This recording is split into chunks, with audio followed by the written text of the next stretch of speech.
Hi guys, it's Tyler here, and today we have an exciting new update for Elementor. Elementor 3.7 is now out and you can actually go ahead and install it directly on your WordPress website. Today I'm going to talk about the new features in Elementor 3.7 and why you might want to update. If you enjoyed today's video, please consider dropping a like, and if you're new to the channel, welcome. My name is Tyler and I teach all about Elementor here on my channel, so if you want to see future videos just like this one, hit that nice red looking subscribe button. Also, if you're using the free version of Elementor, I highly recommend that you upgrade to the premium version to Elementor Pro. You can actually check out that link down below in the description and see what kind of price you can get for it. It really has a lot of premium pro benefits with a very small price tag. So I always recommend it to my friends. I even use it myself. I highly recommend it. Check it out down below in the link in the description and see what kind of price you can get for it. All right, guys, let's talk about Elementor 3.7. I'm in the back end of my WordPress website and I've actually gone ahead and already updated my Elementor plugin and my Elementor Pro plugin. When you're in the back end of your WordPress site, you can simply go over here to plugins, and then when you come to this page, Elementor and Elementor Pro will probably say that they're out of date.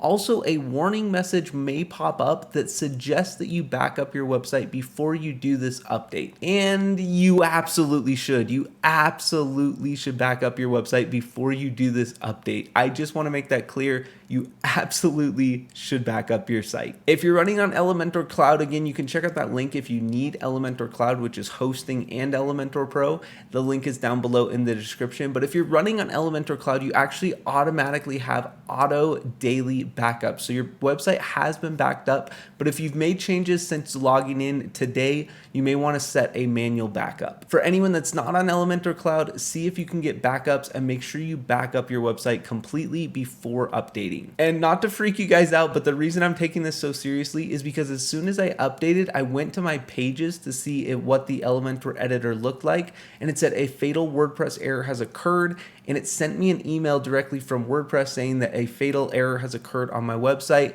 However, in refreshing the page, all my pages came back and it was fine. And then I went to Elementor, the editor, and all of my style was messed up.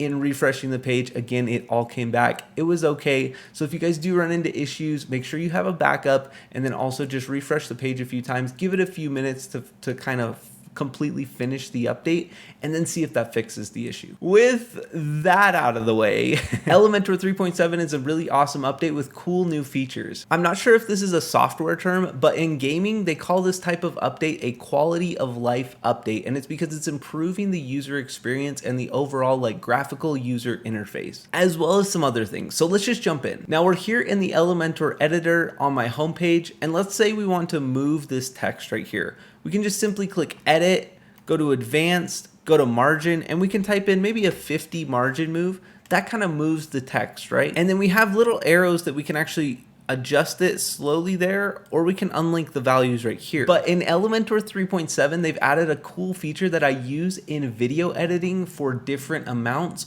all the time. So let's unlink these values, and let's say from the left, we just want to move it a little bit more. So if you hover over right here, if you hover over the word left or bottom or right or top, if you hover over that, you can see that we have two arrows going either direction. You can click and drag left or right to increase or decrease the value. That makes making small little movements or even movements that we just want to see how it looks a lot better. Cool. Another nice feature that they've added is when you actually go to exit the editor, you can set where the default location is that you land on next. For example, I'm gonna go up to the top and hit menu and go to exit, and then it's gonna ask me, where do I want to exit to? Now this is a one-time pop-up that will actually show up, and you can edit this anytime in user preferences, and you can click right here actually to go and check out where the user preferences are, but you can go ahead and set a destination of where you want to exit to. Do you want to exit to this post in WordPress? Do you want to exit to all your posts in WordPress, or do you want to exit to the WordPress dashboard? I tend to typically finish editing my page and want to go back to the dashboard, so let's go ahead and hit apply. Now, if for any reason you need to change that preference, you can go up to menu when you're in the editor and go to user preferences, and then you can go ahead and click under exit to. You can go ahead and switch that right here, and just make sure to update when you're done. Something really exciting for those that use Elementor internationally, you can now set the Elementor editor into your own language. That's a huge update for anyone that's only been able to use the English version. You can now set it into your very own language. To do this, you just change your default settings for your language in WordPress, and Elementor will adopt whatever settings you have set. For example, you can go down to settings, general. From here, you can go ahead and select whichever language you would like to install. You can go ahead and download and install it directly to WordPress, and then go ahead and save the changes, and make sure you go over to your users and make sure that all the users or the specific users that you would like to use that language are set to that language as their default language. From there, Elementor says that the editor should be automatically adopted into the new language. Elementor's also increased the customization that you can add to specific widgets. For example, let's go ahead and type in alert, and let's drag in this alert widget right to my page. From here, you can see by default there's that little X button. We can go ahead and actually edit this, and we can change the icon right here. Now, I'm able to go ahead and upload an SVG, go to the icon library, or leave it at the default X. Let's go to the icon library and make it something awesome. You can see Elementor is suggesting I use an X with a hollow circle around it, a regular X, or an X with a filled in circle around it. So I'm gonna use a thumbs up. And look at how cool that looks. Right down below my camera, you can see the thumbs up.